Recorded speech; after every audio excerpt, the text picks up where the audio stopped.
Shalom teman-teman semua. Shalom.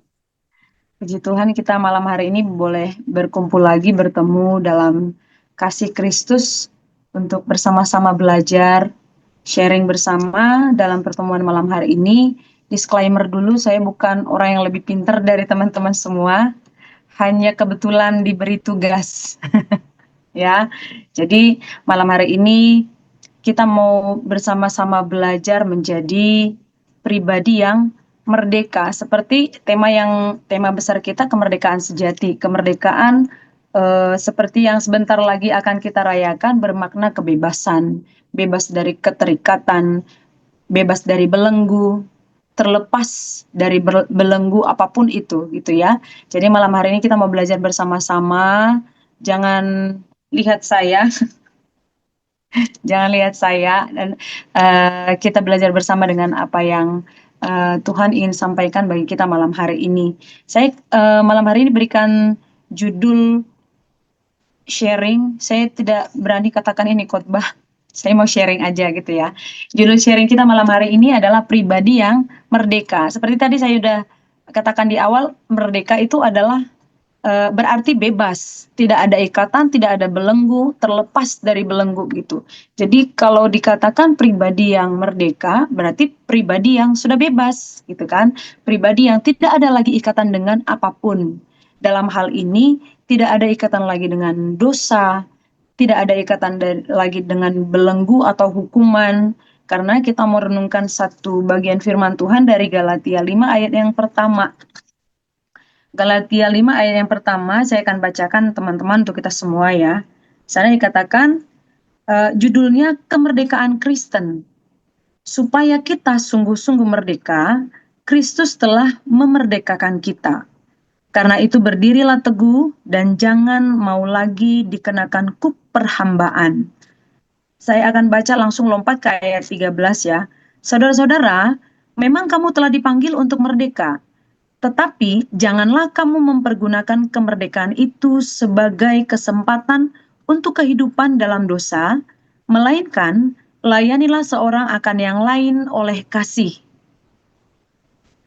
Dan sebab seluruh hukum Taurat tercakup dalam satu firman ini, yaitu kasihilah sesamamu manusia seperti dirimu sendiri. Nah, dalam Galatia 5 ayat yang pertama ini ada dua hal yang disampaikan oleh Paulus kepada jemaat di Galatia, ya, kepada jemaat di wilayah Galatia, kemungkinan Asia Kecil dan sekitarnya, karena pada waktu itu mereka sedang mengalami pengaruh dari guru-guru palsu yang mewajibkan mereka harus tunduk pada hukum Taurat.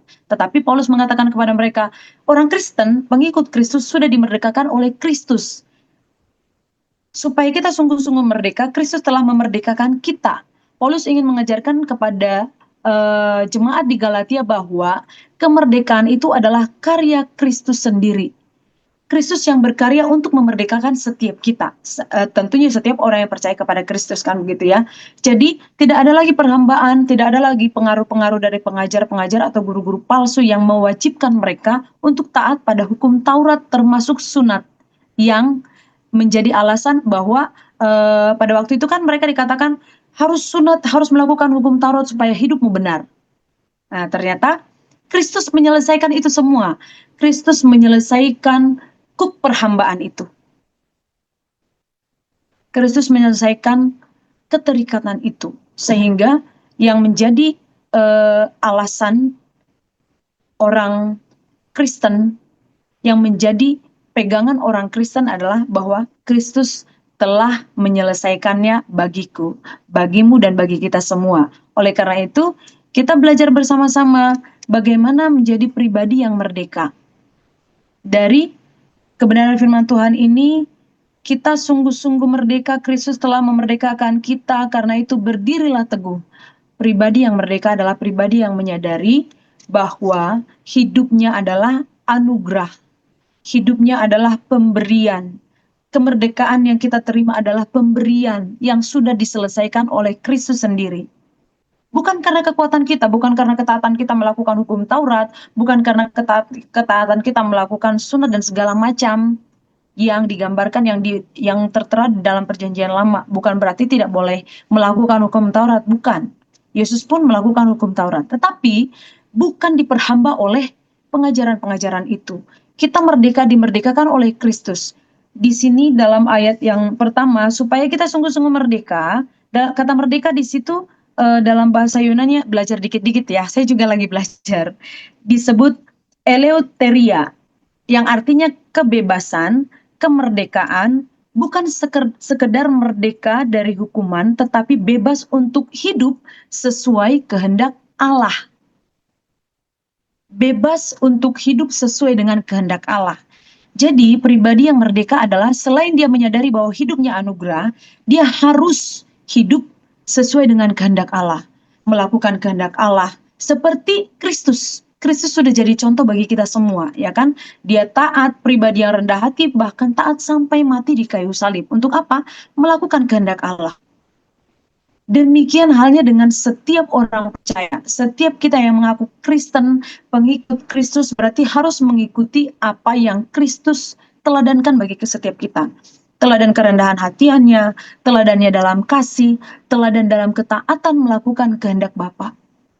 Coba kita bayangkan kalau Yesus Kristus tidak taat melakukan kehendak Bapa, mau jadi apa kita semua? Siapa yang mau kita teladani? Kan begitu ya. Tetapi karena sudah ada contoh, maka kemerdekaan yang kita punya, yang hasil karya Kristus itu, kita mau pergunakan sebaik-baiknya. Di sini Paulus juga memerintahkan supaya dalam kelanjutan kalimat itu Kristus telah memerdekakan kita. Karena Kristus telah memerdekakan kita, karena kita sudah benar-benar bebas dari hukuman, bebas dari dosa, bebas dari hukum Taurat, maka berdirilah teguh. Berdirilah teguh, ya. Berdirilah teguh, tetap mantap di posisi yang benar, tidak goyah. Kalau dalam Mazmur pasal yang pertama, coba saya intip dulu ya, Mazmur 1, dikatakan jalan orang benar dan jalan orang fasik, berbahagialah orang yang tidak berjalan menurut nasihat orang fasik, yang tidak berdiri di jalan orang berdosa, dan yang tidak duduk dalam kumpulan pencemooh, tetapi yang kesukaannya ialah Taurat Tuhan dan merenungkan Taurat itu siang dan malam. Nah, jadi kita yang sudah ditebus, dimerdekakan oleh Kristus Yesus, ya, harus berada di posisi yang mantap.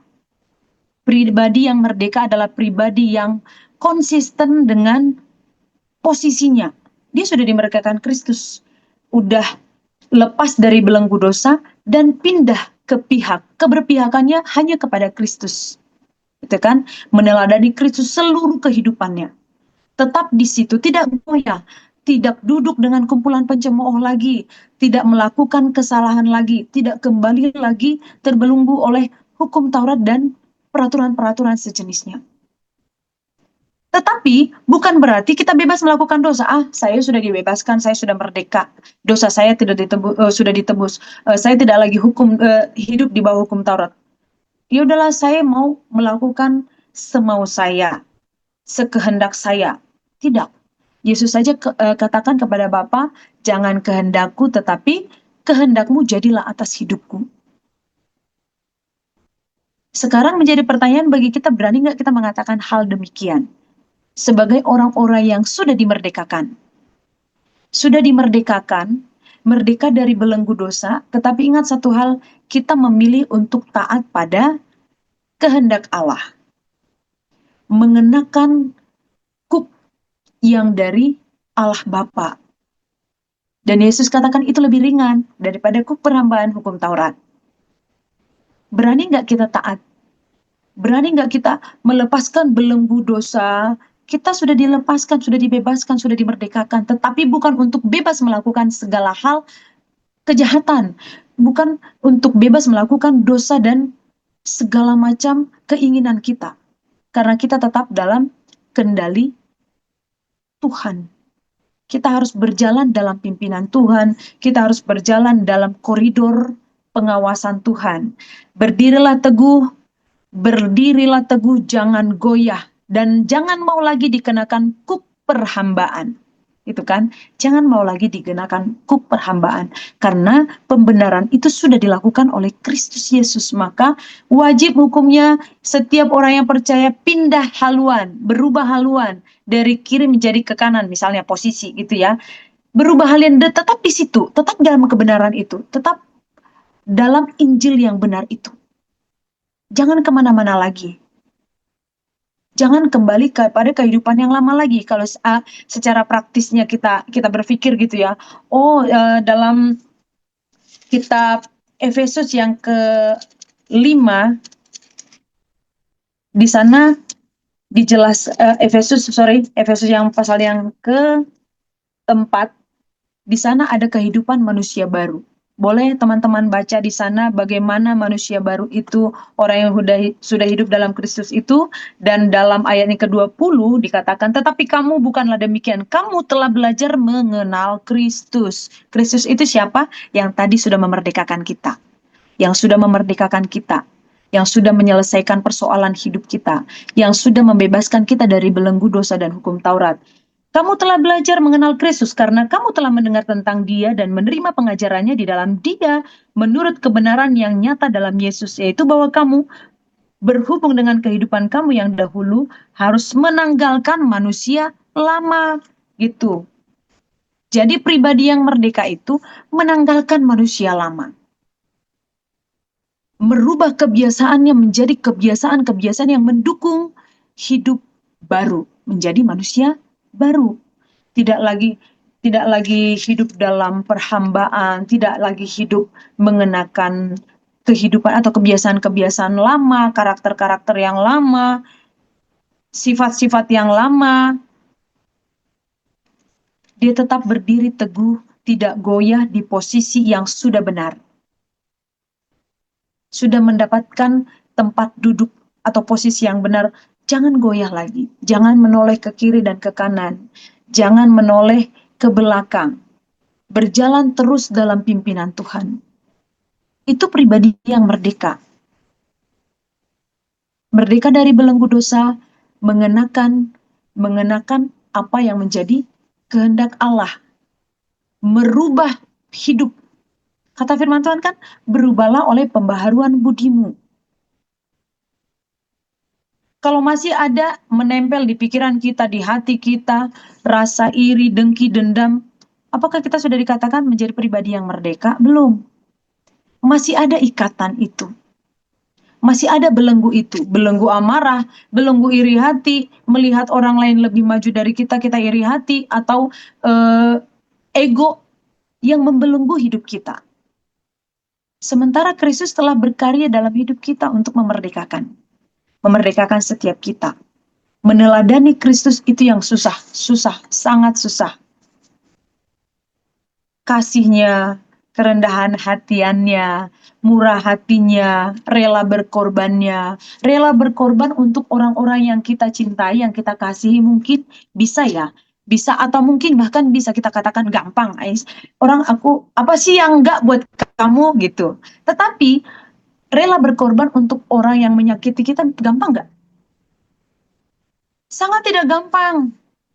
Sangat tidak gampang. Jangankan rela berkorban, lihat wajahnya pun belum tentu kita mau. Kita bisa mau buang muka. Nah, itu belenggu, teman-teman. Itu belenggu. Belenggu amarah. Belenggu iri hati. Belenggu dengki. Banyak ikatan-ikatan dalam hidup kita yang harus kita lepaskan. Banyak ikatan-ikatan di dalam diri kita, pikiran kita, hati kita, hidup kita yang harus kita lepaskan. Supaya kita benar-benar merdeka. Tidak gampang.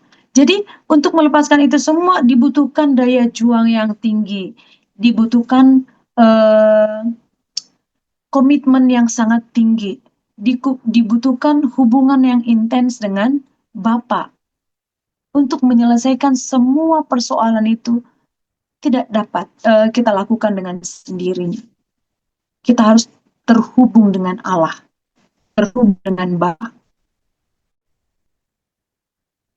Karena untuk menyelesaikan perkara amarah saja itu susah. Menyelesaikan perkara harga diri itu susah. merdeka dari rasa benci, dendam itu susah.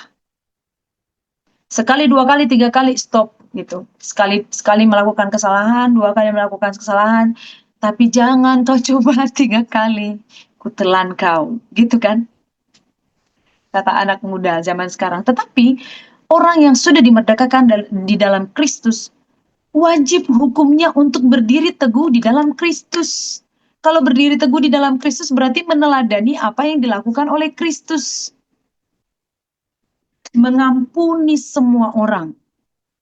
Allah memberikan hujan kepada orang jahat dan kepada orang baik. Memberikan kesempatan kepada setiap orang. Masa kita enggak, gitu kan? Masa kita mendahulukan penghakiman kepada orang lain daripada kasih? Sementara dalam ayat yang ke-13 di Galatia tadi katakan, ayat yang ke-13, saudara-saudara, memang kamu telah dipanggil untuk merdeka, tapi janganlah kamu mempergunakan kemerdekaan itu sebagai kesempatan untuk kehidupan dalam dosa, melainkan layanilah seorang akan yang lain dengan kasih. Melayani dengan kasih orang yang merdeka, orang yang sudah menyadari dirinya dimerdekakan oleh Kristus, dia harus melayani dengan kasih. Melakukan segala sesuatu didasari oleh kasih. Kenapa kasih? Ya karena Allah itu kasih. Allah itu kasih. Jadi setiap kita yang diciptakan segambar dan serupa dengan Allah, wajib hukumnya mengenakan kasih melayani semua orang. Bisa nggak kita layani orang semaksimal mungkin? Bisa. Tanpa kasih? Bisa. Tetapi yang Tuhan mau kita melayani dengan kasih sekecil dalam pelayanan gereja. Entah itu asyir pun, penerima jemaat saja tugasnya, lakukan dengan kasih. Itu ciri-ciri orang yang merdeka. Jangan ketika kita diberikan tugas, hanya asyir doang, ya udahlah asal-asal dikerjakan. Enggak. Kalau kita menjadi pribadi yang merdeka, sadari bahwa hidup ini adalah anugerah. Maka anugerah ini jangan disia-siakan. Anugerah itu harus dimanfaatkan sebaik mungkin untuk apa? Kemuliaan nama Tuhan. Melayani sekecil apapun, dipandang atau tidak dipandang, Tuhan pasti melihat apa yang kita kerjakan, ya kan? Seperti lagu sekolah minggu, mata Tuhan melihat apa yang kita perbuat, buat yang baik, buat yang jahat, gitu kan? Maaf, karena saya guru sekolah minggu. Jadi teman-teman semua, wajib hukumnya bagi kita semua untuk melayani dengan kasih, apapun yang kita kerjakan. Karena memang sudah itu ketetapan SOP bagi setiap kita orang percaya, pengikut Kristus yang sudah merdekakan. Itu kan, melakukan segala sesuatu dengan kasih dan jangan kembali lagi pada kebiasaan-kebiasaan yang lama. Satu lagi, pribadi yang merdeka adalah pribadi yang tidak memberikan kesempatan kepada iblis. Jangan berikan kesempatan kepada iblis. Dalam Efesus 4 ayat yang ke-27 katakan begini. Dan janganlah beri kesempatan kepada iblis. Karena apa? Kan kita sudah dibebaskan.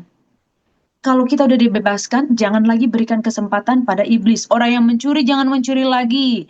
Tetapi baiklah ia bekerja keras dan melakukan perbangannya supaya dapat membagikan sesuatu kepada orang yang berkekurangan. Janganlah ada yang berkata kotor keluar dari mulutmu, tetapi pakailah perkataan yang baik untuk membangun di mana perlu supaya mereka mendengarnya beroleh kasih karunia.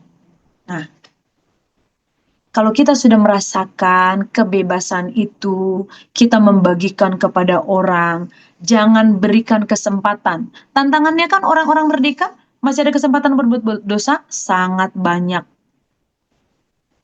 Orang yang lagi duduk diam di kaki Tuhan pun diintai oleh iblis.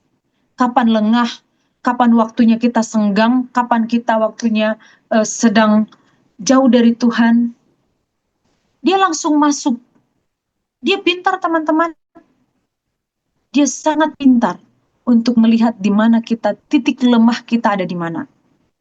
Dalam keadaan lelah pulang dari pekerja, Tuhan besok aja menjalin komunikasi yang lama. Sekarang tidur, dalam keadaan tidur pernah nggak berdoa? Saya pernah, jujur. Saya pegang mata, saya tidur. Tuhan, aku capek banget hari ini, aku mau tidur dulu. Hati-hati. Dalam Efesus 4 ayat 27 katanya, janganlah beri kesempatan kepada iblis.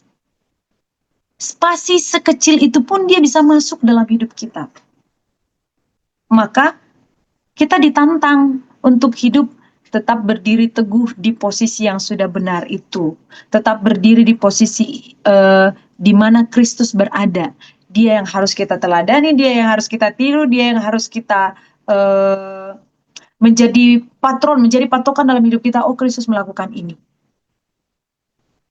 Luar biasa Allah Bapa menganugerahkan Kristus, Putra yang tunggal untuk kita semua. Untuk menjadi contoh yang luar biasa. Tidak ada contoh yang lain selain Kristus yang lebih sempurna.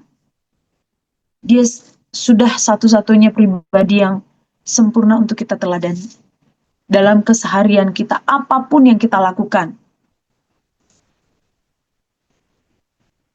Kita sudah dibebaskan dari belenggu-belenggu itu, dari ikatan-ikatan itu. Berarti kita harus memberi diri untuk dibelenggu oleh Tuhan, gitu kan? Terbebas dari belenggu dosa, kita berada dalam belenggunya Tuhan, dalam kehendaknya Tuhan. Yang kita lakukan adalah kehendak Allah.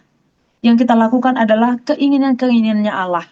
Melakukan hal yang baik, yang manis, yang sempurna. Itu yang Tuhan inginkan. Kita menjadi pribadi-pribadi yang bertumbuh, berubah. Kupu-kupu kalau sudah berubah jadi kupu-kupu, pernah balik lagi jadi kepompong, nggak akan balik lagi. Kepompong nggak akan pernah lagi kembali jadi ulat. Ya, ulat itu jorok, menjijikkan, tapi pelan-pelan dia berubah menjadi indah, seperti menjadi kupu-kupu yang indah. Nah, kehidupan kita pun harusnya demikian. Orang yang merdeka, orang yang meninggalkan kebiasaan lama, merdeka meninggalkan perilaku yang buruk, yang menjijikkan, yang di mata Tuhan itu tidak indah, menjadi pribadi yang indah di mata Tuhan setiap hari. Perkataannya menjadi berkat dalam Efesus tadi, pikirannya menjadi pikiran yang menyenangkan hati Tuhan, tingkah lakunya menjadi tingkah laku yang menjadi berkat bagi semua orang, sehingga orang-orang yang di sekeliling kita merasakan kasih, merasakan hidup kita, merasakan Kristus terpancar dari diri kita. Dimanapun kita berada, baik itu orang yang mengenal maupun orang yang tidak mengenal Kristus. Orang kan tidak mengenal Kristus siapa di luar sana. Tetapi lewat sikap hidup kita, lewat keberadaan kita, lewat perkataan kita, perbuatan kita, orang bisa mengenal, oh ini anak Tuhan, oh ini anak Kristus, oh orang Kristen begini ya, itu pengikut Kristus begini ya. Bisa melihat itu dalam diri kita. Nah, sebagai orang-orang yang merdeka, kita harus mempertanggungjawabkan keberadaan kita di dalam Tuhan. Mempertanggungjawabkan apa yang sudah kita terima, apa yang sudah kita rasakan, anugerah yang sudah dikaryakan oleh Kristus itu dalam diri kita. Yang menjadi pertanyaan, emang benar ya hidup saya sudah merdeka? Kok saya begini-begini aja? Kok hidup saya datar-datar aja? Nah, itu menjadi pertanyaan bagi diri kita masing-masing.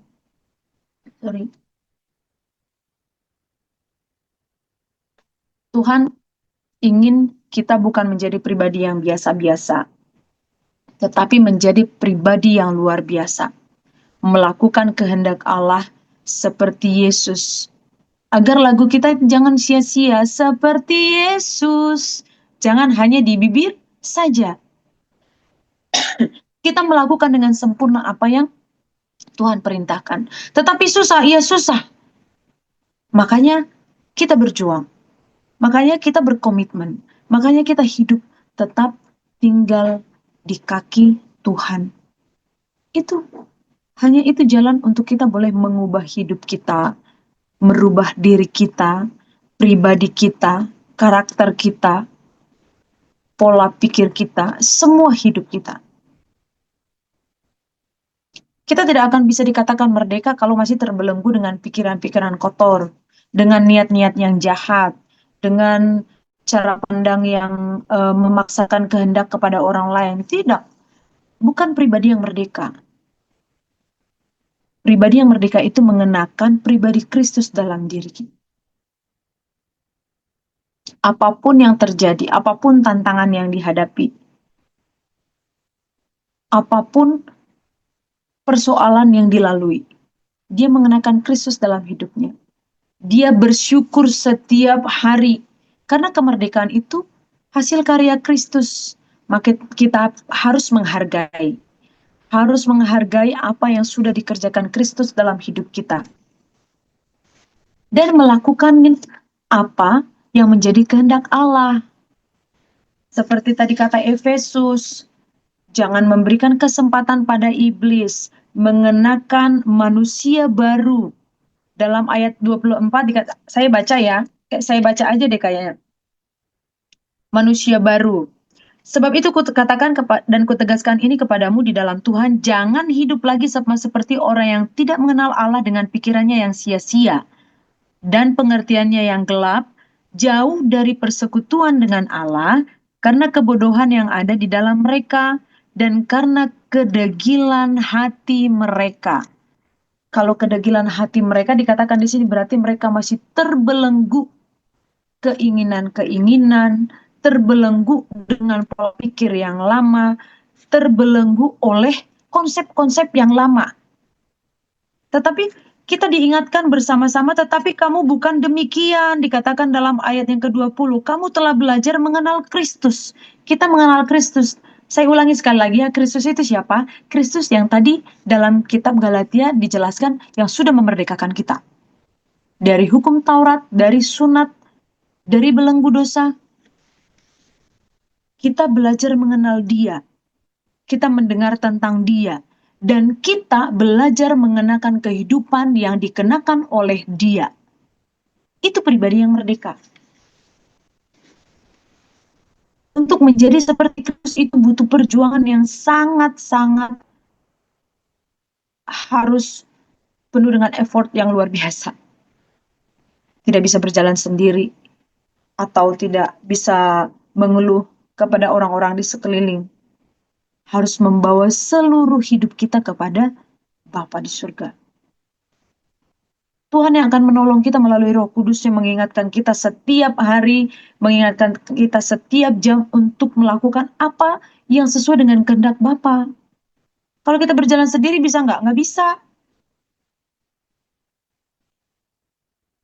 Karena kita tidak bisa merdeka dengan pikiran kita sendiri.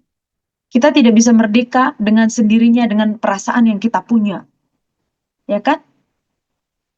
Karena Alkitab katakan semua orang telah berdosa dan telah kehilangan kemuliaan Allah. Semua orang tidak ada lagi yang baik, semua orang sudah berdosa, semua orang tidak bisa bebas dengan sendirinya. Tetapi Kristus telah memerdekakan kita. Dia dianugerahkan oleh Allah Bapa kepada kita semua sehingga kita menjadi pribadi-pribadi yang merdeka. Kita menjadi pribadi yang merdeka bukan berarti bebas melakukan apapun, tetapi kita harus melakukan kehendak Bapa. Menyenangkan hati Bapa setiap saat lewat apapun itu yang kita lakukan. Tidak mendukakan Roh Kudus Allah.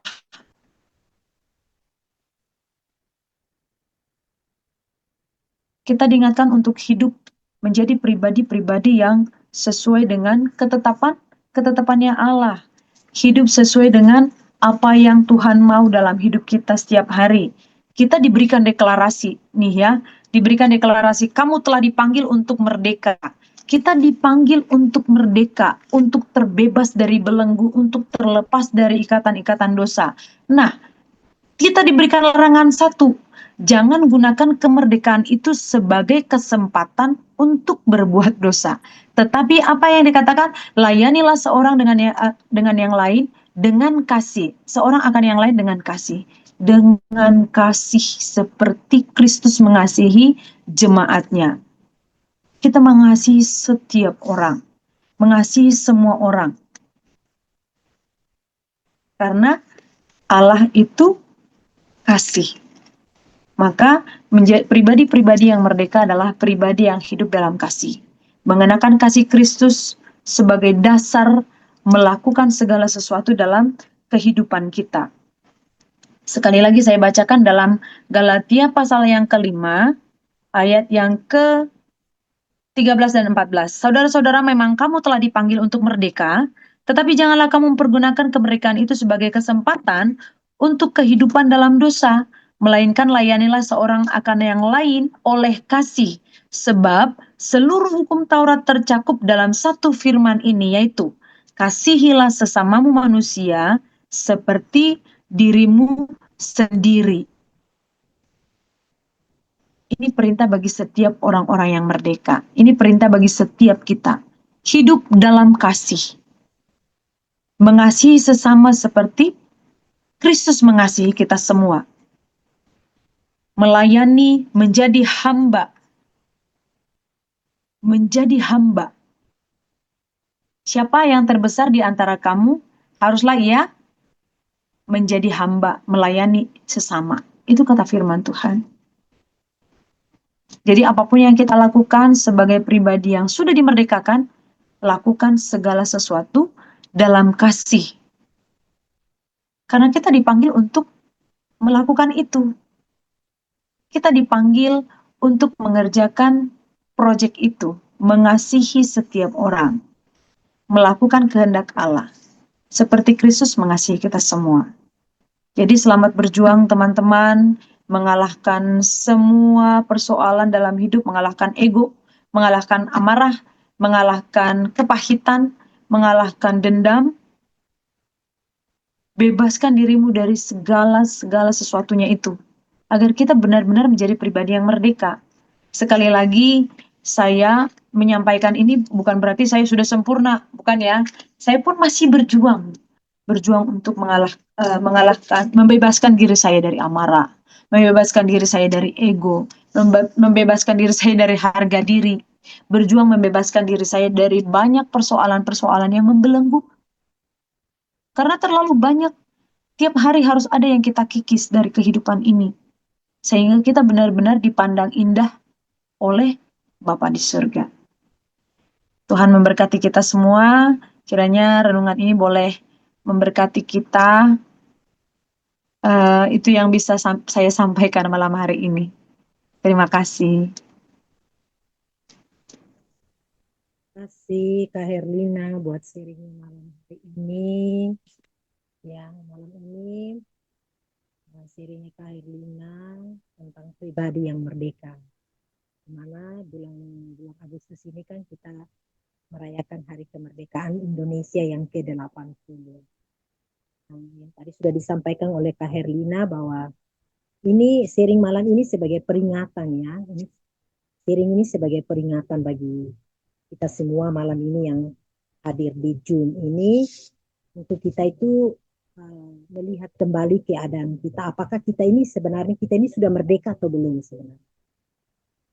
Karena sharing ini sebagai peringatan bagi kita supaya kita itu cek kembali keadaan kita.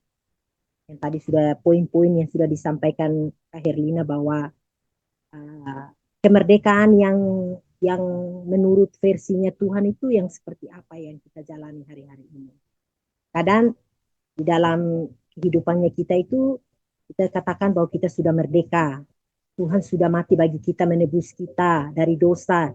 Jadi kita itu pasti selamat. Tetapi melihat kembali dalam kehidupannya kita, masih ada banyak hal yang masih membelenggu hidupnya kita. Ya, kita melihat bahwa di negara kita ini, di bangsa Indonesia kita ini, kita melihat bahwa perjuangan para pahlawan ketika mereka bisa merdeka dan kita bisa menikmati kemerdekaan sampai pada tahun ini, bangsa Indonesia merayakan kemerdekaan yang ke-80, ini adalah sebuah daya juang dari para pahlawan yang begitu berani mempertaruhkan nyawanya mereka bagi bangsa ini. Dengan cinta mereka yang begitu besar, perjuangan mereka yang begitu besar, sehingga kita bisa berdiri di negara kita, kita bisa mengabdi di bangsa kita tanpa penjajahan, itu karena ada sebuah harga yang dibayar. Nah, begitu juga secara kerohanian yang sudah disampaikan Kak Herlina bahwa kemerdekaan Kristen yang sebagai orang percaya yang kita terima, itu juga ada sebuah harga di mana Allah telah memberikan anaknya satu-satunya yaitu Yesus Kristus datang ke bumi ini telah menebus kita. Sebenarnya kita itu harus mati binasa, kita itu harus mati, kita itu harus dihukum karena dosa kita, karena kesalahannya kita, tetapi karena kasihnya Allah itu begitu besar bagi dunia ini, sehingga Allah itu mengorbankan, memberikan putra tunggalnya, anak satu-satunya, turun ke bumi ini untuk menyelamatkan umat manusia, mengembalikan manusia itu kepada rancangan Allah yang semula, sehingga manusia itu bisa menyadari keadaannya bahwa manusia ini harus benar-benar meninggalkan dosa dan hidup boleh berkenan kepada Allah. Nah, tetapi dalam kehidupan kekristenan hari-hari ini yang kita jalani bahwa manusia itu sesungguhnya itu belum merdeka. Kita belum merdeka. Bahkan saya secara pribadi juga bisa melihat kembali, meneropong kembali keadaan saya bahwa masih ada banyak yang masih mengikat, masih membelenggu, masih mengikat hidupnya saya. Ya masih ada keterikatan yang tadi sudah disampaikan Kak Herlina bahwa marah, dendam, dengki, iri hati. Ini tidak bisa dilihat, tidak bisa dilihat. Tetapi ini sesuatu yang tersembunyi di dalam hati, yang tidak bisa dilihat oleh manusia, tetapi sesuatu ini tersembunyi di dalam hati antara pribadi itu sendiri dengan Tuhan yang tahu. Tetapi kalau setiapnya kita, bahkan saya, ketika kita tidak menyadari, yang tadi poin pertama yang saya catat dari Kak Herlina sampaikan bahwa Kristus telah menyelesaikan kuk perhambaan. Bagaimana menjadi orang merdeka? Yaitu pribadi yang menyadari bahwa hidup ini adalah anugerah atau pemberian. Nah, ini berarti kita harus menyadari setiap individu, setiap ciptaannya Allah, ciptaannya Tuhan, setiap manusia itu harus benar-benar menyadari bahwa hidup ini adalah anugerah. Hidup ini adalah pemberian Allah, sehingga dia bisa menyadari, kita bisa menyadari, saya bisa menyadari bahwa kehidupan yang singkat yang Tuhan berikan, kesempatan ini benar-benar untuk berjuang untuk tidak mempergunakan kemerdekaan yang Tuhan berikan ini untuk hidup dalam dosa. Ya walaupun dalam perjalanan hidup itu banyak gagal. Tetapi tadi Kak Herlina katakan di sini ada 3 poin yang saya catat di sini bahwa daya juang yang tinggi, komitmen yang tinggi, dan hubungan yang insentif dengan Tuhan. Nah ini yang ketika kita memiliki ketiga hubungan ini, ketika manusia itu memiliki kesadaran dalam diri, ada daya juang yang tinggi dan sebuah komitmen dan memiliki hubungan relasi yang intensif dengan Tuhan, dibangun dari hari ke hari dengan Tuhan, maka ini akan memberikan kekuatan bagi setiap individu, bahkan kita setiap pribadi itu akan mendapatkan kekuatan daripada Tuhan, sehingga kita bisa berjuang untuk melepaskan belenggu-belenggu keterikatan-keterikatan yang mengikat hidupnya kita sehingga membuat kita itu tidak merdeka. Karena banyaknya kita itu masih terbelenggu dengan dosa. Dosa itu yang membutakan manusia sehingga manusia itu tidak menyadari bahwa hidupnya itu sedang ada dalam keterikatan. Manusia itu berpikir bahwa Tuhan sudah mati karena dosa, menebus manusia. Jadi manusia dengan bangganya mengatakan bahwa, bahkan saya sendiri mungkin dengan bangganya mengatakan bahwa saya pasti diselamatkan. Jadi saya tidak menyadari lagi keadaan saya untuk berjuang untuk melepaskan setiap keterikatan-keterikatan itu. Sehingga kehidupan yang saya jalani hari-hari ini adalah kehidupan yang sesuai dengan kehendaknya Tuhan. Yang tadi Kak Herlina katakan bahwa bebas untuk hidup sesuai dengan kehendak Allah. Seperti Kristus memberi teladan di dalam kasih dan kehendak Bapa. Berdirilah teguh dan tidak goyang. Bagaimana setiap kita itu menjadi teladan di dalam kehidupannya kita, yaitu memperagakan kehidupan Kristus. Jadi kemerdekaan yang sejati, pribadi yang merdeka adalah pribadi yang benar-benar mengenal diri dengan benar. Pribadi yang merdeka adalah pribadi yang benar-benar menyadari bahwa dia ini adalah ciptaan Tuhan yang harus hidup berkenan kepada Tuhan. Menyadari untuk meninggalkan manusia lama itu tidak mudah.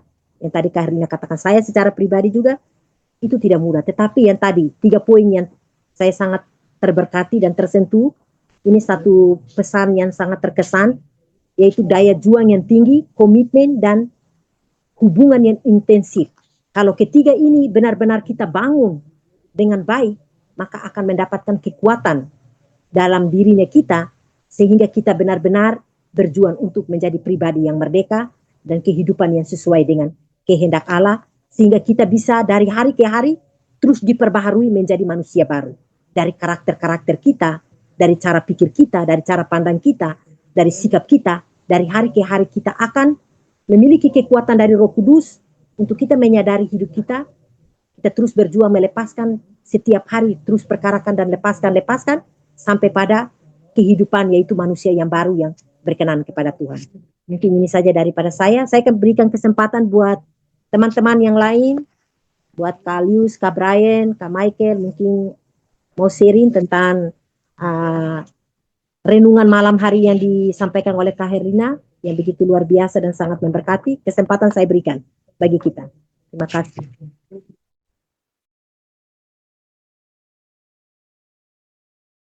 Kak Brian dulu lah.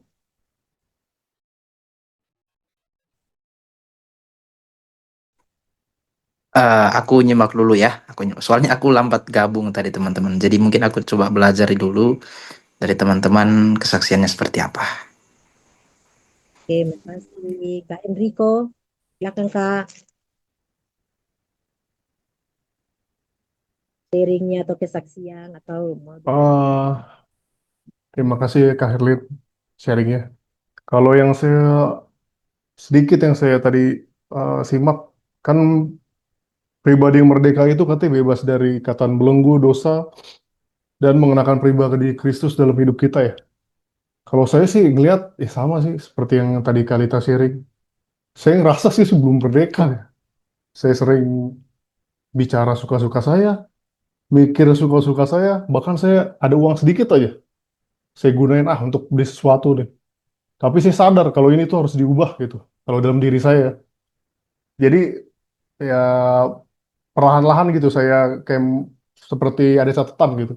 Misalnya saya salah di sini, nanti saya harus ubah di sini. Tapi jatuhnya ya balik lagi gitu. Apa yang suka-suka saya, itunya suka-suka saya. Jadi kalau gitu saya bingung juga gimana caranya gitu. Kalau mungkin ada yang bisa kasih saya masukan gitu, mungkin Kak Herlin atau yang lain. Terima kasih. Makasih Enrico. Saya Ya, jawab bentar ya Kak Kalita. Eh, Berarti daya juangnya ditambah lagi. Iya, kayaknya oke Kak. nggak ada solusi yang urgent itu dulu deh. Daya juangnya ditambah ditambah lagi karena sebetulnya tenang aja, kamu nggak sendiri. Kita semua begitu. Saya yakin. Hmm. Bukan cuman Riko, bukan cuman saya. Hampir seluruh yang ada di grup ini mengalami hal yang sama. Hampir. Tetapi kita harus punya pegangan gitu ya. Dalam Galatia 5 ayat yang ke-24 saya baca ya. Barang siapa menjadi milik Kristus Yesus, ia telah menyalibkan daging dengan segala hawa nafsu dan keinginannya. Gitu. Ini syarat menjadi milik Kristus, menyalibkan daging dan segala hawa nafsu. Berarti orang yang belum menyalibkan daging termasuk saya dan Riko masih diragukan, benar gak sih kita sudah dimiliki Kristus gitu. Kita nggak, jangan-jangan kita cuma ngaku-ngaku nih milik Kristus. Orang kita belum berjuang kok. Yesus berjuang sampai berpeluh melakukan kehendak Allah, berdarah-darah mati di kayu salib. Perjuangan kita sudah sejauh apa untuk menjadi syarat dikatakan pribadi yang berhak untuk merdeka. Gitu. Sudah sampai mana perjuangan kita? Masih sangat jauh kalau kita dibandingkan dengan perjuangan Kristus. Masih sangat jauh. Jadi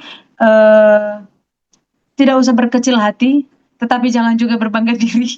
Mari kita bersama-sama tambah perjuangannya lagi, tambah hubungan intens dengan Allah Bapa lagi, tambah semangatnya lagi, karena tidak ada jalan satu-satunya untuk terhubung dengan Bapa.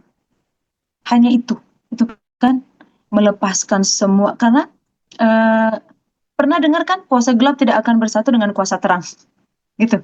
Nggak akan bisa bersatu. Ya kalau terang ya terang, gelap ya gelap, gitu. Nggak bisa menginjakkan kaki di dua tempat. Tidak bisa mengabdi kepada dua tuan. Kita sudah ditebus, dimerdekakan oleh Kristus, dibayar lunas. Berarti kita milik siapa?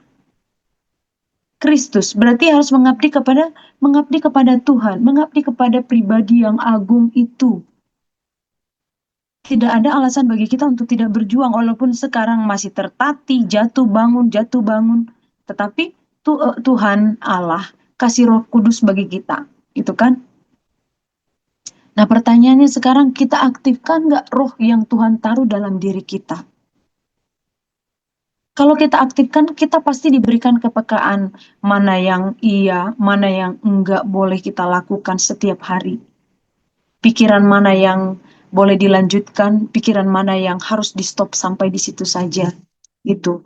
Mana kebutuhan, mana keinginan yang harus kita penuhi. Tenang Riko, kita semua mengalami hal yang sama. Maka perjuangan kita perlu tambah. Giatnya kita untuk melakukan kehendak Bapa itu perlu tambah setiap hari, tambah setiap waktu. Dan didasari oleh kasih kita kepada Allah. Karena apa? Karena Tuhan telah lebih dahulu mengasihi kita, memberikan hak bagi setiap kita untuk merdeka. Aku nih kasih kemerdekaan, tapi kita terima atau enggak itu tergantung respon kita pada apa yang telah Tuhan kerjakan. Ya, Tuhan memberkati, semangat kita semua. Terima kasih, Kak Herli. Kak Widya, ada pertanyaan atau sharing, silakan Kak.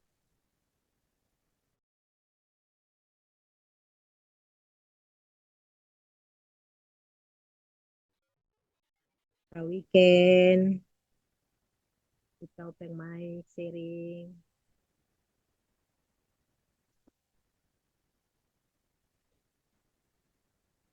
Halo Kak Tini.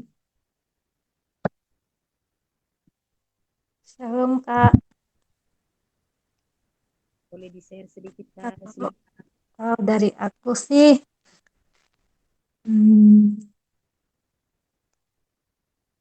masih terus berjuang lah, seperti kakak-kakak Kalita bilang itu masih banyak lah yang harus diperbaiki gitu ya.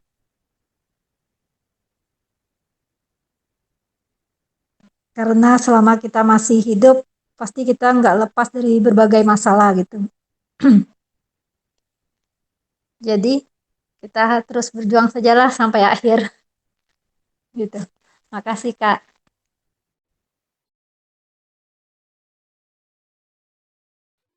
Kalius.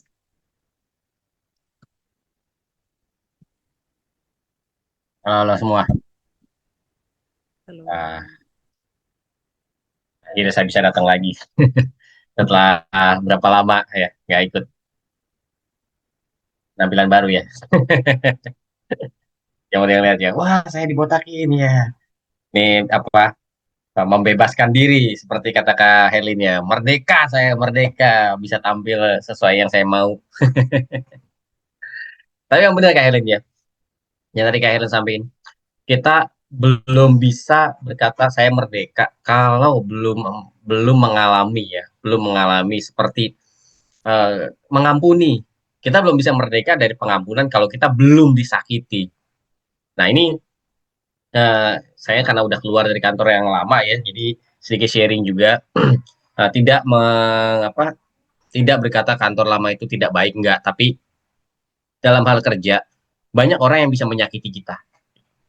Banyak hal yang bisa orang yang bisa menyakiti kita dan kadang orang yang menyakiti kita itu kalau orang yang memang punya masalah sama kita, kita mungkin biasa aja.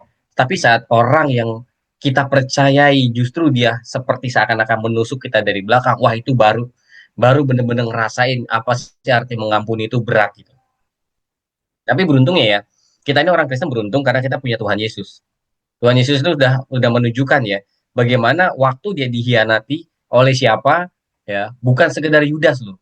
oleh seluruh muridnya, tetapi dia tetap bisa mengasihi dan mengampuni. Ya. Buktinya apa? Gitu. Pada saat Petrus datang, ya, pada saat dia menampakkan diri pada Petrus, Petrus minta ampun, dia mengampuni. Dia nggak bilang, Petrus kamu benar-benar mengkhianati loh, gitu. Sayangnya memang dia tidak menemukan Yudas ya. Sayangnya itu aja. Gitu. Jadi kalau misalnya kita sampai hari ini masih orang bilang, oh Yudas masuk neraka. Ya kalau secara perbuatan pasti ya mungkin ya gitu. Tetapi kita tidak boleh menjudge itu karena itu adalah hak keputusan Tuhan.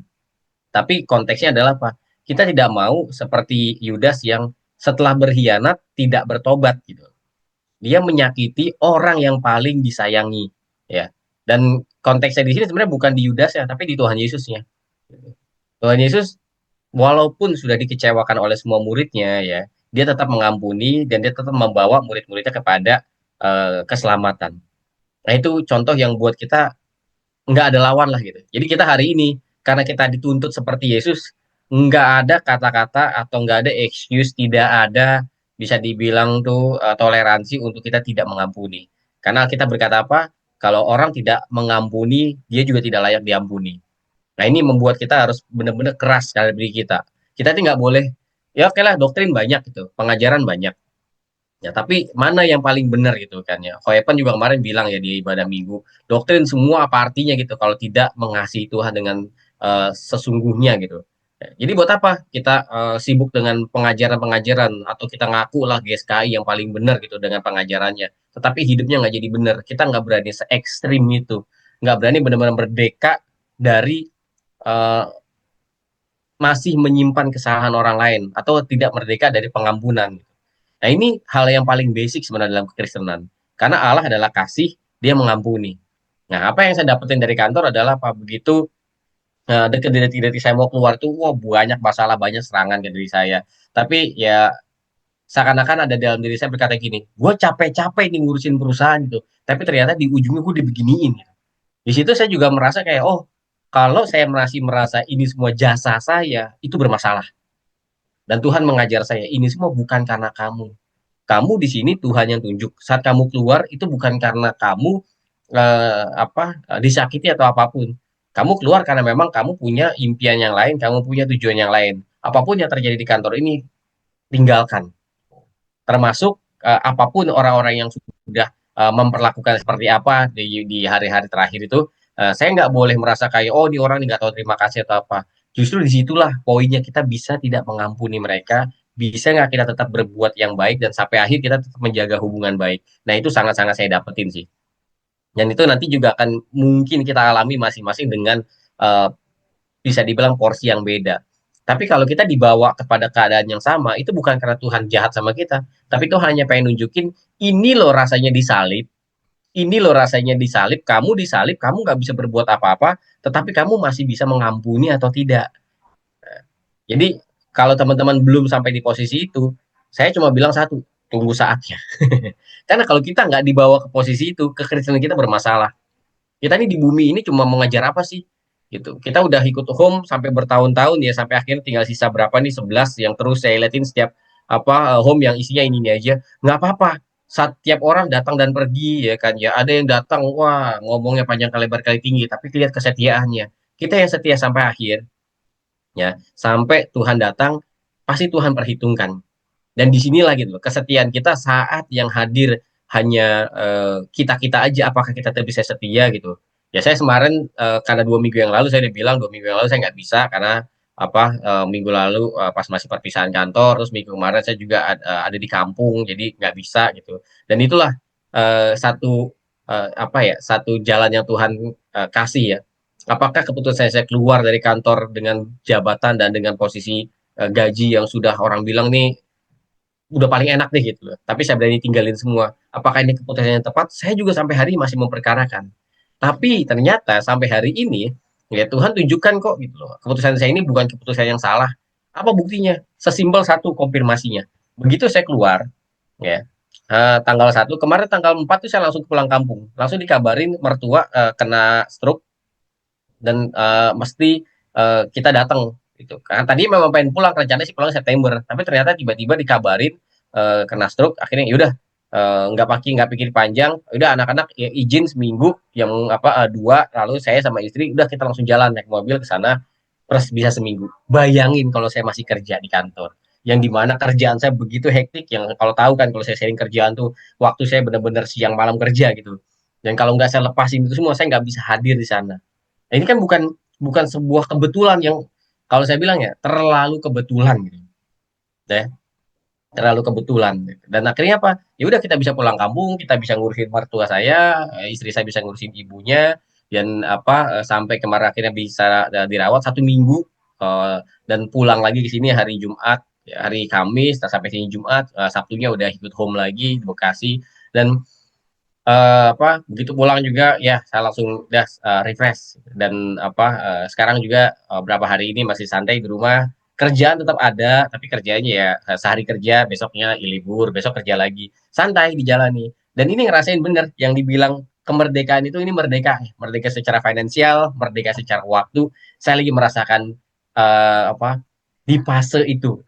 Dan nggak bisa bilang harus contoh orang yang lain, tetapi saya mau bilang gini, jangan sampai kalian terjebak hanya di posisi mempertahankan diri kalian, seakan-akan kalian itu udah merdeka karena kalian punya kekuasaan, punya fasilitas, atau bisa dibilang punya pekerjaan yang baik, punya jabatan yang baik, punya gaji yang baik, itu kalian udah merasa merdeka. Terkadang itu justru yang mengikat kita dan bikin kita malah jadi nggak merdeka. Tapi yang saya bilang nggak bisa dicontoh, kenapa? Konteksnya masing-masing orang beda.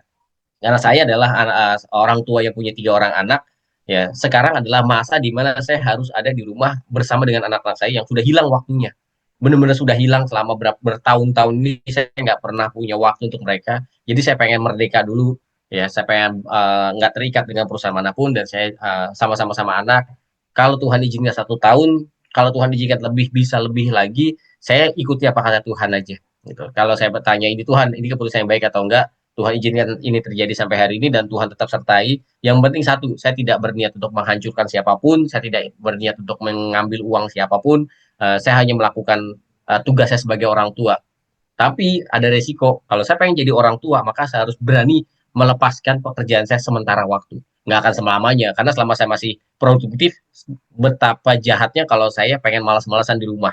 Itu bukan sesuatu, bisa dibilang bukan kualitas anak Allah.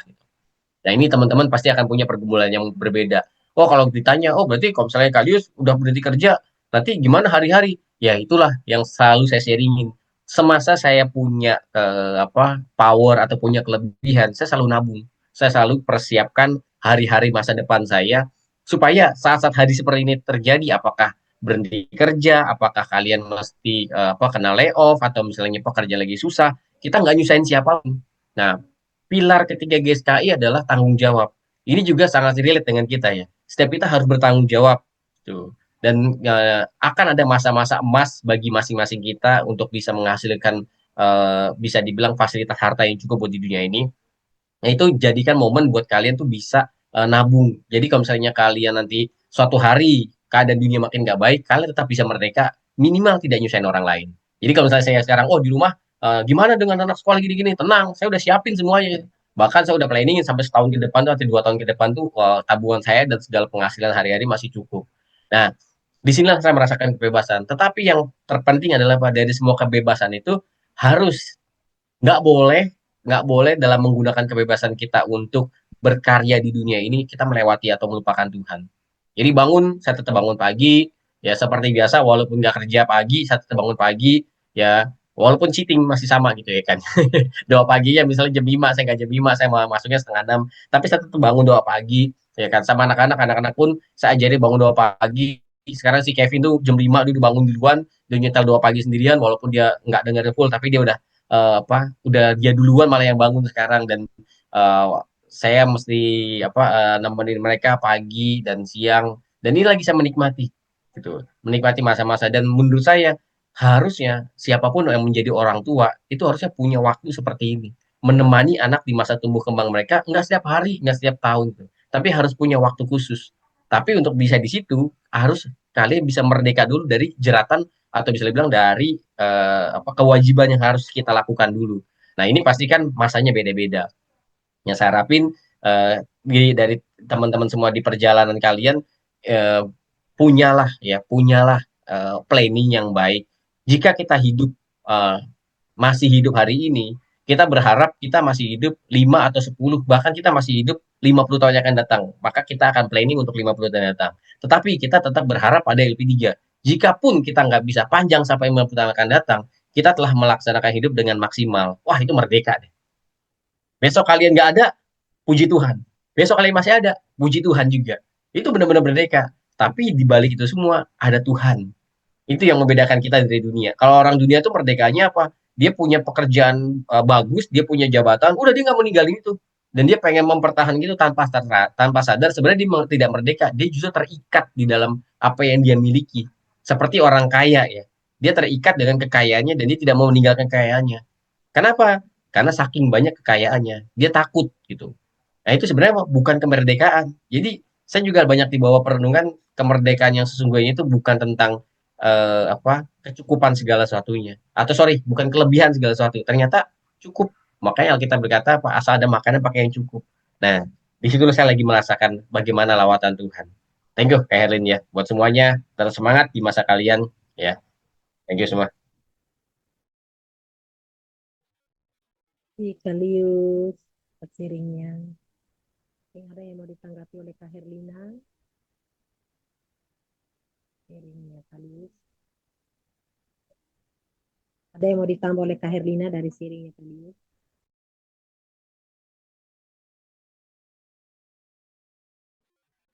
Teman-teman yang lain yang mau berbagi, mau sharing lagi silakan. Ada pertanyaan yang mau ditanyakan? Kak Widya. Halo Kak. Kak Michael.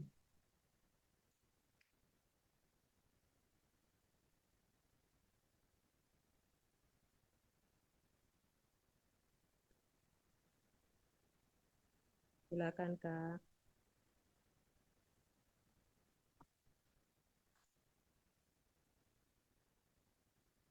Kamu nih mungkin ada yang mau di-sharingkan Kak?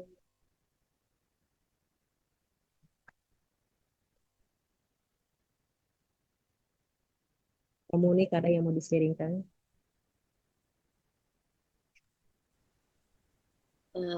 Kalau dari aku sih aku cuman mau bilang aku sangat terberkati sekali dengan sharing Kak Herlin, Kak Lita, Kak Lius itu tuh benar-benar kayak saling apa ya kayak Kak Herlin sharing terus Kak Lita menambahi, Kak Lius itu tuh semakin membuat apa ya kayak terdorong begitu ya kayak Kak Lita bilang ada 3 tadi ya itu daya juang, komitmen dan hubungan yang intensif dengan Tuhan.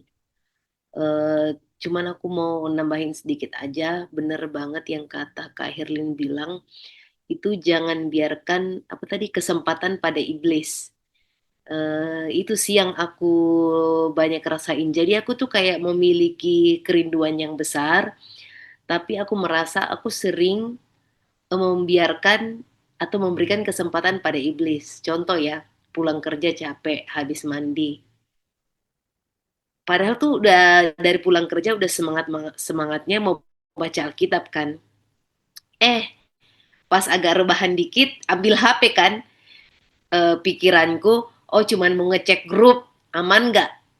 Habis lihat grup aman, kan tangan kayak jempol tuh langsung lihat Instagram kan. Buka Instagram. Pikirnya tuh cuma mau lihat sebentar. Tahu-tahu sampai 1 jam, sampai 1,5 jam, habis lihat Instagram, capek kan? Tuhan, mata udah tidak sanggup. Akhirnya apa? Ketiduran. Akhirnya yang kayak tadi Kak Herini bilang, apa berdoa sambil tidur. Tuhan, ampuni aku. Aku tadinya mau baca Alkitab, jadinya Instagram sampai 1,5 jam. Dan akhirnya Tuhan, aku sudah tidak mampu lagi buka mata. Berkati aku sampai besok pagi. Bisa doa pagi gitu. Jadi aku bilang, dan itu sering loh Kak. Karena pulang kerja itu kan capek sekali gitu. Jadi pada saat udah kayak tubuh itu kayak udah naik tempat tidur, itu kayak apa ya, refleks ya. Om Eras bilang refleks kita tuh. Ambil HP, lihat, udah ketiduran. Nah itu aku rasa dari sharingnya Kak Herin, aku rasa itu aku memberikan kesempatan pada iblis gitu untuk, dan aku bilang ya, iblis itu kan dia nggak mau kita kejar Tuhan. Jadinya tuh dia tuh semakin apa ya, kayak semakin gigitannya tuh semakin besar gitu. Jadi kayak begitu aku kasih kesempatan, dia itu langsung zut ambil alih aja gitu. Jadi aku ya Tuhan. Jadinya udah mulai kemarin itu udah kayak oke Mon, cukup cukup. Jadi cuma buka WhatsApp, habis itu udah simpan gitu. Dan mudah-mudahan kayak yang Kalita tadi bilang dengan 3 itu, dan Kak Herlin tadi menguatkannya. Sebenarnya pertanyaan aku juga tadi kayak Kak Enrico ya. Itu jawabannya Kak Herlin, daya juang yang perlu ditambah gitu. Dan ya, mari kita sama-sama berjuang. Kasih kamu nih. Oh ya Kak, ini ada satu pertanyaan yang saya ini teringat dengan apa yang disampaikan oleh kamu nih ya, mengenai apa memberikan kesempatan kepada ibu. Nah, saya pikirkan seperti begini Kak, kan membedakan apa ya, bagaimana ya, apakah ini keinginan atau mungkin ini karena pekerjaan iblis atau bagaimana. Kan saya juga mengalami hal sama seperti yang kamu nih tadi ceritakan itu. Setelah kadang ada waktu luang di rumah, di dalam hati ini, pikiran ini sepertinya kayak Roh Kudus tuh sudah ingatkan untuk berdoa, begitu kan. Sudah habis kerja sendiri di rumah, tidak ada buat apa-apa lagi, kayak mengingatkan untuk berdoa. Tapi setelah masuk kamar, mau berdoa begitu kan, tiba-tiba kayak mata ini kan melayang melihat HP. Mata ini kan lihat HP. Jadi kan, tapi kan dari hatinya itu sudah ingatkan, sudah kuat berdoa. Tapi masuk kamar, kan HP kan ada taruh di kasur begitu. Tapi mata ini kan langsung lihat HP, tangan itu langsung apa, raba itu HP. Tapi yang pertama niat di hatinya itu untuk mau berdoa, tapi karena tangan itu sudah raba di HP, jadi sudah mulai buka HP, jadi berdoanya itu ditunda lagi, jadi lihat lagi itu HP. Jadi saya mau bertanya, apakah ini karena keinginan daging yang masih terikat dalam diri, atau ini pekerjaan iblis? Karena sulit juga membedakan, karena sudah tahu bahwa ini kan, bahwa sudah diingatkan untuk mau berdoa, tapi karena mata sudah melihat HP, hati tahu mau berdoa, tapi karena keinginan yang didorong dari dalam diri, keinginan untuk mau lihat HP, jadi tidak menguasai, tidak ada, kayak tidak ada kekuatan mungkin ya, atau apa bagaimana ya, daya juang di dalam diri untuk apa ya, untuk mau hadapi ini tidak bisa atau bagaimana ya Kak. Jadi sehingga untuk waktu-waktu untuk mau berdoa itu selalu ada penghalang begitu. Komitmennya sudah kuat untuk mau berdoa, tapi nanti ada sesuatu yang membuat itu, saya kebanyakan itu jatuhnya gagal itu di HP. Waktunya sudah mau berdoa, tapi setelah tangan sudah raba HP, maka itu akan diundur lagi, itu keinginan atau itu pekerjaan iblis Kak. Saya juga mungkin Kak Herlina bisa bantu untuk saya kasih. Sudah dipastikan itu pekerjaan iblis, Kak.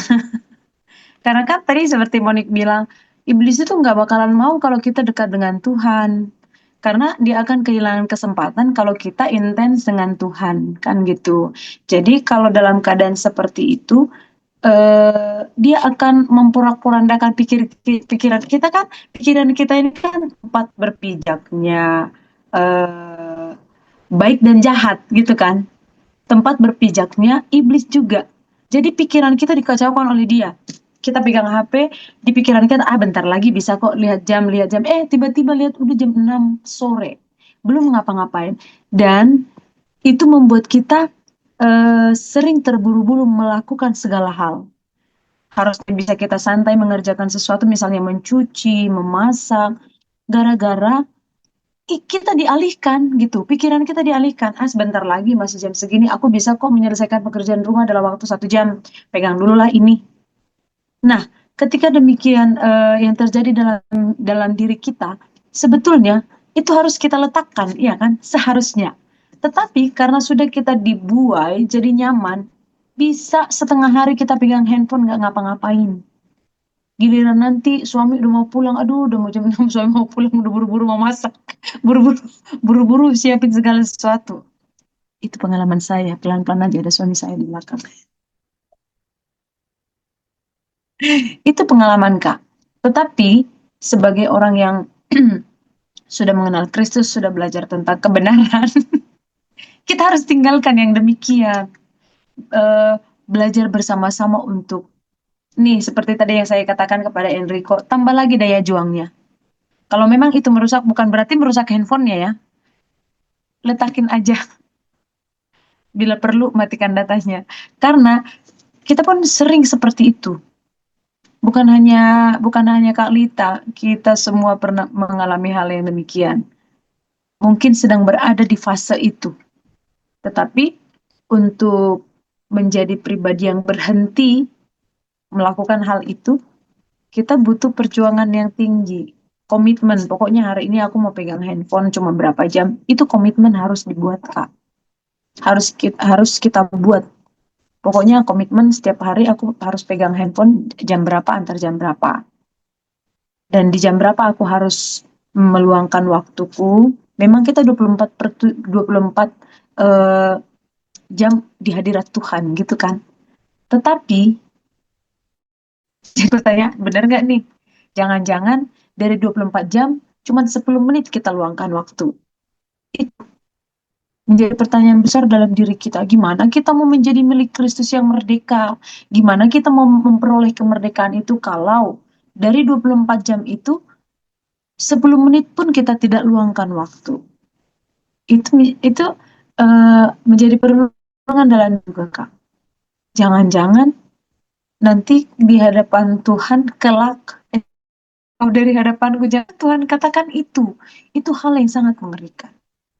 Jadi dari hal kecil kita mau belajar berjuang bersama-sama. Ini kata-kata ini menjadi peringatan bukan untuk Kalita doang, tapi untuk saya, untuk kita semua. Dari hal kecil, mari kita biarkan Roh Kudus yang sudah berbicara itu tetap aktif. Sebetulnya kan kita diingatkan dengan melihat jam itu, kita tuh sebetulnya dikasih alarm, sejenis alarm loh. Jam segini nih harusnya kita selesaikan dulu semua pekerjaan baru bolehlah pegang handphone santai gitu ya. Tetapi ada pekerjaan kadang kita melihat dan rencana melihat sebentar seperti tadi Monik bilang bablas. Pas sudah mau berdoa udah mata udah berat banget nggak sanggup lagi buka, ya udahlah berdoa dalam keadaan tidur, ampuni aku. Jadi sempatnya cuma meminta berkati aku malam ini, gitu doang, ya kan? Sementara harusnya kita masih bisa ngobrol lama. Tapi itu tidak kita lakukan gara-gara bukan godaan handphone. Pikiran kita sebetulnya yang sedang dikacau balakan oleh iblis. Gitu. Jadi sekali lagi selamat berjuang untuk kita semua. Kak Herlina. Kak Michael, silakan Kak, masih ada waktu sedikit mungkin mau ditambahkan atau sharing. Ya, saya tambahin lagi dia dari Kak Herlin ya, sama Kak Monik ya. Tahu nggak masalahnya apa? Masalah kita tuh mau ikut Tuhan loh. Makanya kita tuh ingat ya, semakin kita mau dekat sama Tuhan, kita ditarget iblis. Jadi jangan kaget kalau memang tuh bukan cuma lewat handphone ya. Lewat handphone, lagi mau sabar, ada aja bikin emosi. Ya kan memang begitu. Ya, lagi mau apa berjuang untuk aduh nggak nonton yang enggak gitu kan. Ada aja tonton yang bikin kita pengen pengen lihat atau apapun gitu kan ya. Pengennya aduh nggak belanja nih kan ya kalau ibu-ibu ya. Udah. Tahu ada 88, apa aja dibeli lagi ya. Besok ada 99 yang nggak penting dibeli lagi gitu ya kan ya. Yang kemarin aja belum paketnya di rumah belum dibuka, udah beli lagi gitu kan ya. Bilangnya iya nanti butuh ya kan ya. Semua dibeli gitu. Itu akhirnya itu yang saya bilang tadi itu. Akhirnya kita jadi boros gitu. Kita tuh sebenarnya bukannya uang nggak ada gitu kan ya. Uang ada tapi tanpa sadar kita suka beli apa yang nggak penting gitu. Kalau wanita kan biasa gitu ya. Bukan karena butuh tapi karena lucu warnanya. Warna-warni beli semua ya. Dan sekarang ini tantangan dari apa belanja online itu bukan buat ibu-ibu ya. Itu distraksi benar-benar distraksi yang sangat-sangat loh. Kenapa? Nih, saya sendiri ya yang saya kayak belanja ya, sering belanja aja nih. Tadi baru dari siang nih, hampir sejam loh saya ngeliatin satu toko gitu. Toko serba ada, atau kan kalau Palu gak ada kan ya. Tadinya pengen ngeliat apa matabor. Pas lihat matabor, cuma beli mata borganya cuma 15.000. Coba lihat di toko ini ada jual apa lagi. Di scrolling ke bawah. Banyak ya yang mau saya lihat ya. Ada jadi beli ini, beli itu, masukin keranjang satu gitu. Udah masuk semua keranjang tuh sampai di bawah sampai scrolling panjang. Saya lihatin jam, waduh, sejam loh saya loh. Ngeliatin barang-barang di toko itu, ini lucu nih kayaknya nih, ini bagus nih, ini kayak bisa nih. Ya terus, gitu. Saya sendiri ngerasain loh. Dan barang-barang itu nggak mahal, murah-murah. Tapi yang jadi masalah satu, waktu kita terbuang di sana. Ya tadi kayak kamu sendiri gitu kan, mau lihat grup, kadang mau lihat grup juga nggak terlalu penting, tapi kita scrolling di grup itu, baca ke atas, ini lucu ya, ini apa nih, kita komen, ntar kita baca gitu, kita lupa komitmen kita mau apa. Dan itu juga tantangan yang tadi saya bilang, tantangan saya kan pengen di rumah nih sama anak-anak ya, tetap aja ada tantangannya, begini di rumah, duh, ada tontonan baru nih di Netflix nih, nggak jadi main sama bocah gitu, jadi malah nonton gitu kan ya, atau wah beli game lah gitu kan ya, udah beli game lagi, tapi saya komennya lagi nih, main game pada saat anak-anak sekolah, pas anak-anak balik ke rumah saya harus main sama mereka. Nah ini kan distraksinya pasti ada gitu. Itulah kenapa iblis tuh nggak mau kita berfokus sama Tuhan, berfokus sama target kita di bumi yang mendewasakan kita. Makanya dia akan terus kasih distraksi-distraksi sama kita supaya apa? Supaya kita lupa sama fokus kita dan kembali kita terhilang. Gitu. Dan mengerikannya itu seakan-akan bukan satu hal yang salah. Emang salah ngeliat belanjaan online, itu kan butuh barang-barang juga gitu. Tapi masalahnya apa? Sabun di rumah masih banyak, ngapain ngeliatin sabun mulu?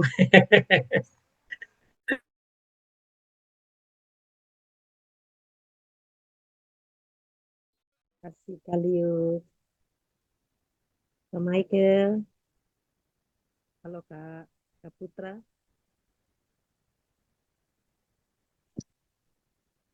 Ya, shalom. Shalom Kak. Terima kasih Kak Elin buat malam ini ya, buat sharingnya. Kalau dari aku sih tadi coba renungkan ya eh, untuk apa yang di-sharingkan Kak Elin tadi. Dari tadi sih aku cukup bingung juga sih tentang kemerdekaan gitu. Apakah aku benar-benar merdeka? Gitu. Seperti pertanyaan Kak Lita tadi. Banyak hal yang aku pikirkan gitu. Apalagi kan tadi Kak Erin bilang bahwa kemerdekaan Kristen itu apa ya, bebas untuk hidup, tapi sesuai kehendak Allah gitu. Jadi sebenarnya kemerdekaan ini yang dimaksud sini kita nggak benar-benar bebas gitu. Maksudnya kita bebas dari apa ya, dari maut gitu loh.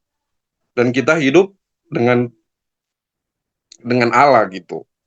Jadi kita kita cuma punya dua pilihan gitu. Hidup dengan Bapa atau ya kita selamanya apa? eh, Selamanya apa ya? eh, hidup bersama apa ya? Apa? Hidup dengan maut gitu loh. Tapi kan apa? Kita sebagai orang Kristen sudah sebenarnya apa ya? Dikasih kayak pilihan gitu. Tuhan Yesus sudah memerdekakan kita, apa kita mau hidup dengan Tuhan Yesus gitu. Kita tidak boleh bilang aku nggak mau hidup dengan iblis, aku nggak mau hidup juga dengan Bapa gitu. Kita nggak ada pilihan untuk diri sendiri begitu loh. Ketika kita memilih untuk hidup diri sendiri, ya itu sebenarnya maunya iblis begitu. Jadi kita nggak bisa bebas untuk diri sendiri gitu. Karena kita ini adalah ada yang punya gitu. Kita itu bukanlah makhluk hidup yang berdiri sendiri, tapi kita dimiliki oleh Tuhan gitu. Itu sih yang aku renungkan ya untuk malam ini ya.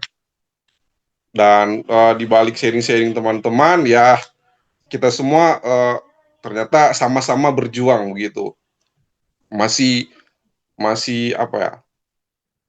Masih banyak belenggunya gitu. Padahal kita sebagai orang Kristen harus dibelenggu oleh Tuhan gitu. Itu sih intinya yang saya tangkap malam ini ya teman-teman. Itu dari saya, terima kasih. Terima kasih Kak Michael. Mungkin masih ada Kak Putra. Halo Kak.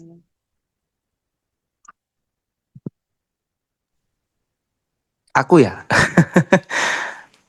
Pray. Enggak, maksudnya tadi yang dipersilakan aku ya atau bukan? Soalnya putus-putus suaranya. Iya, dari tadi Kak Lita putus-putus. Aku tadi juga bingung sih, aduh aku atau siapa? Brian, masih ada waktu Kak. Oh iya. Eh, aku cuma pikir ini teman-teman. Tadi kan merdeka kan. Saya bertanya-tanya begini. Bagaimana sih sebenarnya cara iblis itu mempengaruhi kita? Gitu. Nah, terus saya ingat satu firman Tuhan bunyinya begini. Firman itu kan menjadi daging kan. Jadi perkataan Allah itu menjadi daging gitu ya. Nah, itu yang membuat kita jadi serupakan dengan Kristus karena firman yang menjadi daging. Nah, berarti kalau firman Tuhan tidak menjadi daging, yang menjadi daging itu, yang menjadi daging kita itu apa? Berarti kan firman dari si jahat kan? Ya, katakanlah firman ya saja ya. Firman si jahat gitu ya, bukan firman Tuhan gitu. Jadi dia itu jadi agak mirip dengan firman Tuhan. Jadi dia menanam benih di dalam daging. Ya, jadi teman-teman, jangan sampai kita salah ya. Kita bilang gini, wah ini kalau saya main Instagram ini pekerjaannya iblis ini. Iya, awalnya mungkin pekerjaan iblis. Ya, awalnya itu kita dikasih benih gitu kan sama iblis gitu. Tapi lama kelamaan iblis mungkin akan bilang begini, lo kok nyalain gue? Itu kebiasaan lu. Ya kan? Itu udah jadi kebiasaan lu. Tanpa gua suruh pun, tanpa gua pengaruhi pun, lu udah kebiasaan gitu. Karena apa? Karena firmannya sudah menjadi daging. Gitu. Firman kuasa kegelapan tadi gitu ya. Benih dia gitu. Jadi sebenarnya teman-teman kita harus hati-hati gitu. Jangan sampai ternyata memang itu sudah kita sendiri gitu. Yang menjadi daging gitu kan. Nah itu mungkin sama nanti dengan ini ya. Kalau kita hubungkan dengan firman Tuhan ya. Jadi firman Tuhan yang semakin sering kita lakukan, dia jadi daging gitu. Jadi kebiasaan kita gitu. Sehingga nanti firman itu yang akan mengendalikan kita kan. Nah kalau enggak ada itu kan pasti yang sebaliknya kan yang terjadi. Daging kita itu kan yang dikuasai sama kuasa kegelapan itu kan. Sebenarnya pengaruh dia ya, kalau menurut saya bisikan dia itu ya. Ya itu bisikan dari hal-hal kecil tadi ya. Monica kita sama, Monica apa Instagram itu ya. Sekarang aku Facebook nggak total ya, jadi hapus ya. Tidak berguna, betul-betul tidak berguna. Aku banyak dapat rekomendasi judul film dari Facebook. Karena kan Reels Facebook itu kan film kan banyak kayak gini. Terus aku kan suka film ini ya teman-teman. Kemarin-kemarin ya apa suka film apa ya yang jenis-jenisnya action Cina gitu ya kayak kungfu animasi Cinaku yang kungfu tuh yang sihir-sihir gitu ya, aku suka gitu. Dan itu banyak sekali selebaran di Facebook itu. Wah, terus buka komen tuh, ini judulnya ya. Wah, simpan lagi nih judul, mantap kayaknya nih. Dinonton lagi nih. Gitu kan. Awalnya ya satu film apa salahnya sih, ya kan. Terus nanti, wih, udah nggak doa nih. Ya kan? Udah nggak saat teduh lagi kan. Waduh, bahaya ini. Jadi beberapa minggu yang lalu aku ambil keputusan lagi untuk hapus Facebook. Sebenarnya sebelumnya udah nggak pernah memang aku main Facebook itu ya. Cuma kemarin aku sempat buka karena memang kemarin mau cari ini sebenarnya mau cari ada jualan juga kita cari kan. Mau cari jualan di info sekitar sini, info Maluku gitu kan. Keterusan gitu kan. Akhirnya aku sudah caranya stop satu-satunya tinggal hapus nih aplikasi. Jadi aku hapus tuh aplikasi Facebook itu nggak ada lagi di HP. Nah sekarang Instagram ternyata ada cadangannya gitu. Wah matilah gua. Ada Instagram kan gitu nggak bisa kalau nggak buka Instagram ya kan. Kalau bukan Instagram kan Waduh, scroll kan itu nggak pernah habis itu kan. Itu kayak siklus dia, nggak pernah habis dia. Itu barang. Jadi tadi sharing teman-teman itu membuka wawasan aku ya tentang bagaimana sih sebenarnya kuasa kegelapan itu. Jadi dia mungkin sekarang ya katakanlah mengendalikan kita ya, tapi sebenarnya yang dia tanam itu hanya benih kecil yang kita biasakan gitu. Kita sendiri yang nyiram gitu. Jadi dia cuma kasih benih nih. Kasih benih kan. Nih, aku kasih benih ya. Apa nih? Instagram. Kamu mau lihat nggak? Nah, kita kan yang ambil keputusan kan. Ya, aku ambil keputusan deh, lihat deh. Gitu kan, sehari. Oke, 15 menit. Ya, besok 1 jam. Besoknya lagi 2 jam. Gitu. Kita siram terus kan benih itu. Dia ketawa-ketawa aja gitu. Hahaha di neraka kan. Wah, hahaha. Si Brian ini aku kasih benih kan. Dia siram terus tuh, lihat itu. Dia siram terus itu benihnya tuh. Tumbuh subur di dalam daging dia kan. Nah, jadi aku mungkin ilustrasi aku sendiri ya ini teman-teman, bukan aku pernah dengar dari siapa-siapa ya. Menurut aku sih mungkin seperti itu ya teman-teman. Jadi memang sebenarnya kuasa kegelapan itu berbahaya. Ya, jangan sampai kita salah mengidentifikasi ya. Kita pikir, oh ini salah kuasa kegelapan. Memang kuasa kegelapan. Salah kamu, ya kan? Tuhan, tolong usir nih kuasa kegelapan. Kuasa kegelapan angkat tangan di hadapan Tuhan.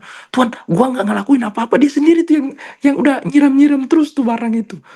Ya, kita nggak sadar bahwa sebenarnya itu keputusan-keputusan yang kita bangunkan. Keputusan yang kita terus siram. Awalnya mungkin dari kuasa kegelapan. Gitu. Ya, jadi satu cara ya yang selama ini aku coba. Jadi aku sekarang sementara coba cari rumus ya teman-teman. Bukan rumus sih. Kalau orang bilang apa ya, campuran ya gitu ya. Campuran untuk mendapatkan satu obat yang bisa membantu aku mengalahkan dosa apa gitu ya. Teman-teman kan tadi sudah sebut-sebut ya kan, pengampunan ya kan, kerendahan hati apa. Aku coba campur-campur ya apa ya Tuhan. Tolonglah Tuhan ya. Kemarin ada satu pengkhotbah yang bagus juga ya di Instagram itu. Dia bilang begini, hendaklah kita itu seperti Abraham gitu ya. Kita itu tidak berdaya atas hidup kita itu seperti Abraham saja deh. Taat aja kemana yang Tuhan suruh. Kalau aku pikir-pikir ya benar juga ya. Maksud dari semua hal yang peristiwa hidup yang Tuhan ajarkan cuma untuk satu saja, cuma untuk meremukan kita sebenarnya. Meremukan apa? Meremukan duniawi kita. Supaya apa? Supaya bisa dibentuk sebenarnya. Jadi maksudnya Abraham itu Tuhan suruh ke sana kemari itu sebenarnya untuk meremukan dia saja supaya bisa dibentuk gitu. Kau mau nggak ke sana gitu kan? Cuma itu saja sih yang aku sementara pikirkan sekarang. Persoalannya kan taat ini kan susah kan. Tuh buset Tuhan, tuh susah banget ya taat ya Tuhan. Tolonglah. Sampai kepada kesimpulan gini teman-teman. Kayaknya di dunia ini memang nggak ada titik aman teman-teman. Nggak ada. Kamu mau suci sampai bagaimanapun nggak bakalan aman gitu. Menurut aku ya nggak bakalan aman sampai di langit baru dan bumi yang baru. Nggak ada. Kalau saya sudah suci sangat tingkat begini udah nggak bisa berbuat dosa. Menurut aku ya mungkin akan sulit. Jadi yang bisa kita lakukan adalah terus menerus berubah ya, terus menerus menguduskan diri sampai Tuhan datang. Itu mungkin yang Tuhan bilang berjaga-jaga selalu ya, waspada selalu, berjaga-jaga selalu, berdoa selalu. Itu mungkin ya. Karena nggak ada titik aman, itu nggak ada titik aman. Nggak ada. Menurut aku ya, sejauh ini. Mau suci bagaimanapun tetap akan ada tantangan yang menyaingi kesucian itu. Apakah kamu bisa? Itu sih dari aku. Thank you. Ya teman-teman semua, sharingnya memberkati. Jangan bosan-bosan teman-teman, tinggal 11 orang nih. Sedih aku tadi masuk, waduh sedih. Maafkan aku juga ini beberapa minggu gak sempat teman-teman. Anakku belum tidur soalnya. Kalau jam begini biasanya. Oke. Lanjut. Kasih Kak Brian. Baik, waktu Oke. kita hanya 7 menit. Kita sudah masuk pada pukul 10 di bagian timur. Sebelum kita mengakhiri home kita malam hari ini, mungkin ada closing statement dari Kak Herlina sebelum menutup kita dalam doa. Silakan Kak.